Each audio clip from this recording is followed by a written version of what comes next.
A Nova Brasil e o TH+, dão início a uma série de entrevistas com candidatos a deputado federal por São Paulo. E aqui ao meu lado, nosso mestre, historiador, jornalista, mestre, Heródoto Barbeiro. E a gente recebe hoje aqui, para a nossa primeira entrevista, Kim Kataguiri, que atualmente está no segundo mandato como deputado federal e busca o terceiro agora nesta eleição. Ele é do partido Missão, criado a partir do MBL, que é o Movimento Brasil Livre, chegou a ser pré-candidato ao governo estadual, mas aí acabou definindo a sua candidatura ao terceiro mandato na Câmara dos Deputados. Bom, muito obrigada pela entrevista, seja muito bem-vindo. Obrigado, bom dia, é um prazer estar aqui. Heródoto? Kim, 88% dos parlamentares vão se recandidatar, segundo uma pesquisa recente lá do Poder 360. 68% das pessoas não sabem quem votaram há 4 anos. Isso para deputado federal.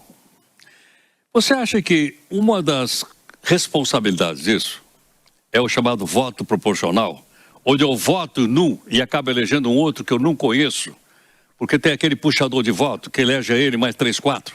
Será que não seria o caso da gente pensar na possibilidade de um voto distrital para que a gente tivesse um contato melhor, o eleitor melhor com alguém que vai representá-lo lá na Câmara dos Deputados? Olha, Heródoto, eu pessoalmente defendo o sistema de distrital misto, mas eu não acho que isso seja a solução para o problema, tá? Antes de ingressar dentro da Câmara dos Deputados, eu achava que uma reforma eleitoral era mais importante do que eu acho hoje, e eu te explico por quê. A maior parte dos eleitores tem esse contato que você está falando, que são deputados do Centrão que se elegem. São mais de 300 deputados que se elegem muito próximo aos seus eleitores, inaugurando obras, né? Só que aí depois o eleitor não tem nenhum controle sobre como o deputado vota, porque aquele deputado ganha o voto inaugurando obra, ganha aquele voto cortando faixa, e não de acordo com aquilo que é a função de um deputado federal, que é legislar e é fiscalizar. A maior parte dos deputados são eleitos com voto, entre aspas, distrital, com voto nas suas bases eleitorais. O meu caso é um caso excepcional, de ter voto em todas as cidades do estado de São Paulo. Ter um voto ideológico de acordo com aquela função que é a função típica de um parlamentar, no sentido jurídico, de legislar e de fiscalizar. Mas a maior parte deles se elegem nesse sistema. Então, na minha avaliação, a gente só vai ter um maior nível de pessoas entendendo o papel do parlamento, né, com 3 condições, uma alternativa e outras 2 cumulativas, por assim dizer. A primeira é ter uma classe média robusta, ter pessoas que não dependem, né, digamos assim, da boa vontade, dos favores, né, de um parlamentar para ter acesso a serviços básicos, né, de pessoas que conhecem os seus direitos. 50% da população, 50% dos estudantes do ensino médio, segundo o PISA, Heródoto, não tem um nível de português bom o suficiente para exercer a própria cidadania. Esse número vai para 74% quando a gente fala de matemática. Então, enquanto a gente tiver uma educação de base, de qualidade, né, e a gente debate muito no Livro Amarelo, que é o programa do Partido Missão, a retomada do método fônico, né, daquele que, pelo menos acho que eu fui uma das últimas gerações que foi alfabetizado nele, que é o beabá, né, literalmente, nós não vamos conseguir ter um nível maior dos parlamentares. Mas ainda assim, esse pessoal não vira as costas para o seu eleitor e não dá a menor pelota nos 4 anos, é como se você tivesse dado um talão de cheque branco para o cara ficar lá 4 anos? Eu acho que ele não liga para a própria atividade parlamentar. A única preocupação dele é vender o voto para o governo pagar a emenda e ele inaugurar a emenda no seu reduto, né? Então, assim, não há preocupação com o eleitor no sentido de exercer a função de deputado. Ele exerce uma função que não é de deputado, só que as pessoas não sabem que não é papel de deputado inaugurar a obra, não é papel de deputado executar o orçamento, é prefeito, governador e presidente da República, né? Então, pelas pessoas não saberem qual é a função, em razão da falta de acesso à educação, em razão da maior parte da população viver na pobreza. E assim, eu digo na pobreza, apesar de não ser a definição do IBGE, porque você viver com metade do salário mínimo, como metade da população brasileira vive, na minha avaliação, é você viver numa situação de pobreza, apesar de não ser a definição estrito sensu. Uma outra solução, Heródoto, na minha avaliação, eu sou parlamentarista, seria o parlamentarismo. Por quê? As pessoas se preocupariam com a eleição ao parlamento e ficaria muito mais fácil de governar, porque para escolher o seu presidente, o seu primeiro-ministro, na realidade, elas teriam que votar no partido do primeiro-ministro. Então, a gente não teria anomalia como a gente tem hoje, por exemplo, o Lula é presidente. Eu posso ser oposição ao Lula, mas naturalmente ele venceu a eleição e o natural, numa democracia saudável, desenvolvida, seria que ele tivesse uma maioria do seu partido, né? Então, as pessoas votam no Lula, mas 200 parlamentares que foram eleitos com eleitores do Lula não são base do Lula, né? Estritamente. Da mesma maneira, o Bolsonaro. O Bolsonaro teve uma bancada de quê? De 80, 90 parlamentares no PSL na primeira eleição. 200 parlamentares foram eleitos com o voto do Bolsonaro e não eram base do Bolsonaro. No parlamentarismo, não. Todo mundo que foi eleito no partido do primeiro-ministro será a base do primeiro-ministro e os outros partidos vão formar essa coalizão. As pessoas vão se preocupar com a eleição ao parlamento. Então, ou a gente tem esses dois quesitos de construir a classe média robusta e de ter um bom acesso à educação básica, principalmente, ou a gente adota o sistema parlamentarista. E, deputado, puxando então o gancho das emendas parlamentares, o Missão, e inclusive o candidato à presidência do partido Missão, tem feito duras críticas, né? O Renan Santos tem feito duras críticas às emendas parlamentares. O senhor está há 8 anos na Câmara, usa essas emendas também, então eu queria saber a sua posição e se o senhor abriria mão dessas emendas e também como que isso impacta ou impactaria, né, se fosse extinto, no voto do eleitor. Bom, vamos lá.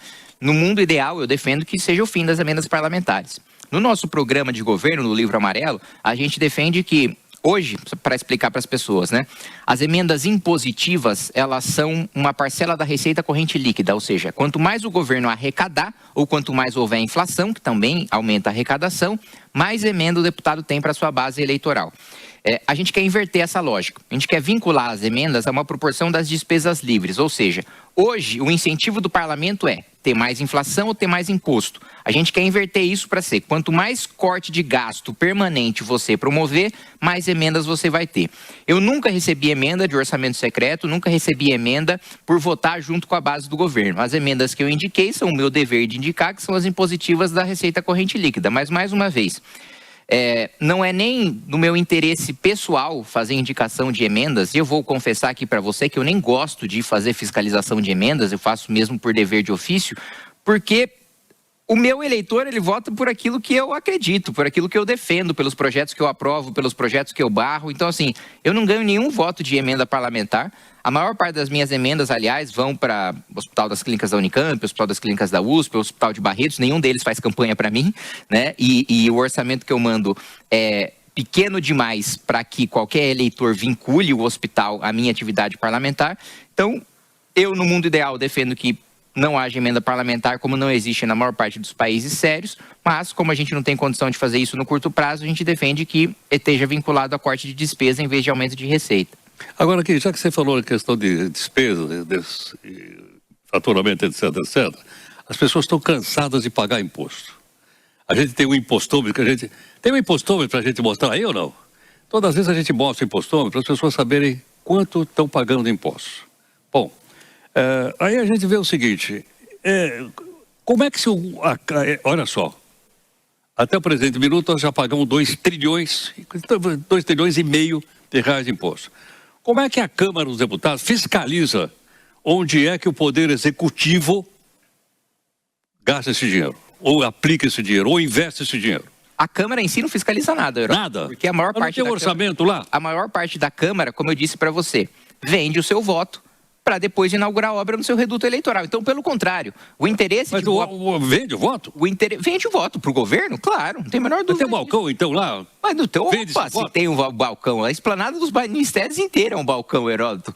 Eu não vou aqui mentir ou ficar floreando a realidade para você, né? A maior parte dos deputados, que a gente chama de centrão, não tem ideologia nenhuma. Ele vai lá, ele quer saber quanto o governo está pagando. Ah, o governo está pagando para eu votar aumento de imposto? Ótimo, eu vou lá e voto junto. Ah, o governo está pagando para eu, enfim, aumentar gasto? Ele vai lá e vota junto. Mas ele não tem que explicar isso lá para o seu eleitor? Não, porque o eleitor dele está preocupado com a obra que ele entrega e não da maneira como ele vota. O eleitor dele não lê o jornal para acompanhar como ele vota, Heródoto. Então, assim, trabalho de fiscalização, eu vou te falar.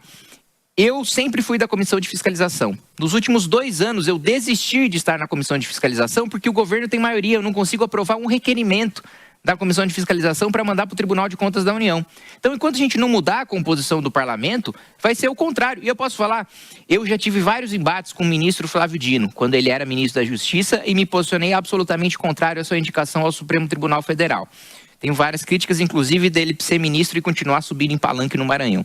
Mas, em relação à fiscalização de emendas parlamentares do orçamento secreto, eu acho que ele está fazendo um trabalho razoável, que tem que ser feito. Porque no que dependesse da Câmara em si, não vai se fiscalizar. Porque, veja, como a Câmara se tornou sócio do orçamento, aquela função que eu te falei, Heródoto, típica de legislar e fiscalizar, você fiscaliza quando você tem independência. Você fiscaliza quando a sua função é uma, sua caixinha é uma, e tem uma outra caixinha que você tem independência de fiscalizar. Agora, quando as duas se confundem, porque o parlamento usurpou uma competência do executivo de executar o orçamento, não é interessante para o parlamento fiscalizar o orçamento que ele mesmo executa. Eu sou um dos únicos tontos que vai lá fiscalizar minha própria emenda.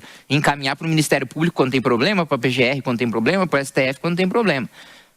Você falou do balcão. Te pergunto o seguinte, o Congresso Nacional, do qual você faz parte, é o segundo mais caro do mundo.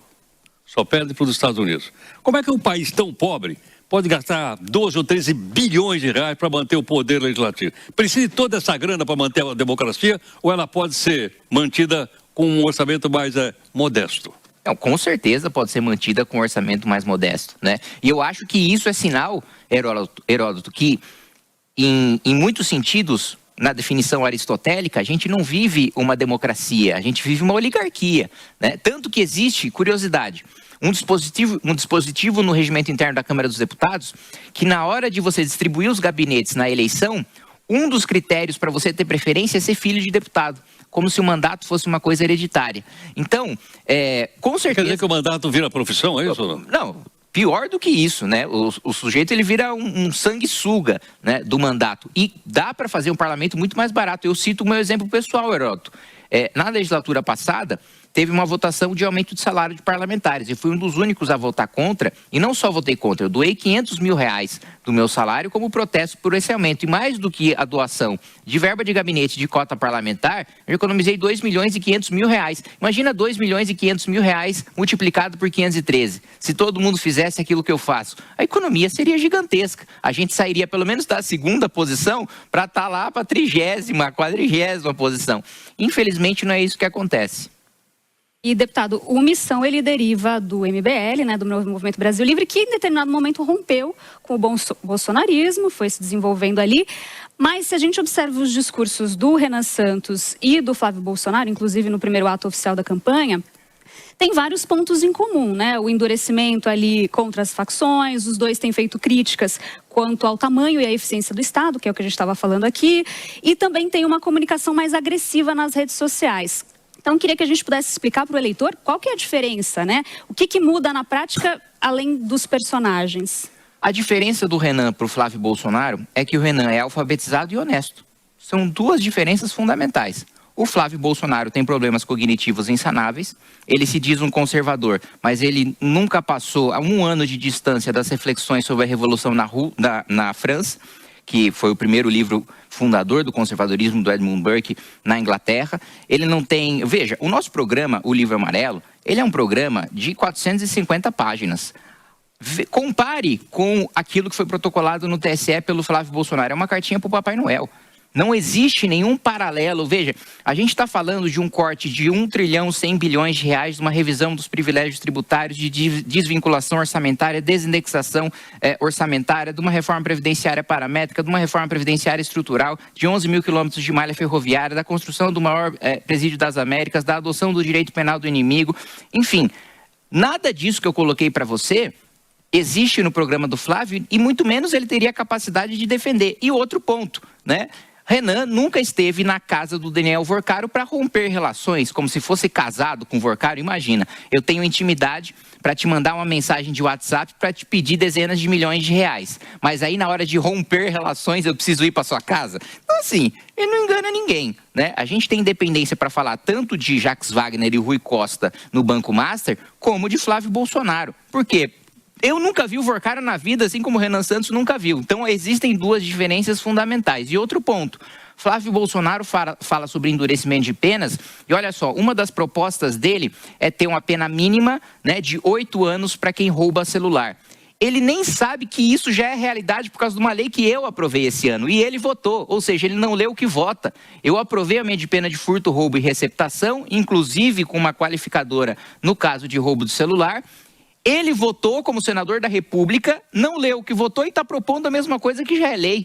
Então, ele não deu resultado, ele não leu o que vota, ele não sei se ele lê Herol, né, alguma coisa, e ao mesmo tempo tem o rabo preso não só no escândalo do Banco Master, mas também na época que ele foi sócio do PT na rachadinha na Assembleia Legislativa do Rio de Janeiro, em que o presidente André Ceciliano, curiosamente depois se tornou assessor da ministra Gleisi Hoffmann, liderou o maior esquema de rachadinha da história do país, até onde se tem conhecimento, junto com o Flávio Bolsonaro. Então, posso continuar falando aqui horas sobre as diferenças do Renan com o Flávio Bolsonaro, mas acho que nós não temos tempo. Acho que não, porque o nosso tempo, as pessoas também estão correndo para lá e para cá. Mas pergunta o seguinte, então não temos condição de mudar esse país de uma hora para outra? Não, mas isso Do aí... jeito que você acabou de escrever para a gente? Não, de uma hora para outra não vai mudar. Eu não vou mentir para você que de uma hora para outra vai. Agora, nem de um mandato para o outro? Tem como mudar, né? Não teria que mexer na Constituição para poder mudar? Aí nós entramos num assunto que eu gosto muito, né? Uma nova Assembleia Nacional Constituinte? Eu defendo que tenha uma Assembleia Nacional Constituinte, mas não acho que seja viável no curto, médio prazo que seja feito, e aí a gente tem que fazer algumas reformas devagar na Constituição, ou pelo menos num ritmo mais lento do que a gente gostaria, né? Você leva a nossa Constituição para qualquer parlamentar europeu, e eu recebi uma comissão europeia no mês retrasado, eles acham uma aberração. Por quê? Em qualquer país civilizado, você governa com 50% mais um dos parlamentares. No Brasil, para governar, você precisa mudar a Constituição. Então você precisa de 308, mas uma gordurinha ali de 350 para as traições de primeiro momento. Então, governar no Brasil é muito mais custoso por causa da Constituição. Isso sem falar que quanto mais coisas tem na Constituição, mais coisas param no Supremo Tribunal Federal. Você esvazia o poder do parlamento, esvazia o poder do executivo, tudo torna-se submetido ao controle abstrato de constitucionalidade e as políticas públicas deixam de ser decididas pelo parlamento e pelo executivo. Olha só, para mudar a lei trabalhista, Constituição, lei tributária, Constituição, lei previdenciária, Constituição, isso não existe. E tem também na Constituição dizendo que o juro está tabelado em 12% ao ano. O Banco Central está com 14%. Tem na Constituição, Heródoto, o Colégio Pedro II. Por que tem um colégio na Constituição? Da época do Império. Então, tudo bem, mas a gente não está mais na Constituição do Império. Olha o tanto de golpe que a gente teve desde o Império. Tem historiador, sabe mais que eu. Não, eu aprendi lá no livro de escola. Lá. Kim Kataguiri, muito obrigada, viu, pela sua presença aqui, pela entrevista. Já deu nosso horário, dava pra gente ficar conversando aqui, mas vamos ter que encerrar. Mas muito obrigada. Eu que agradeço, prazer estar aqui.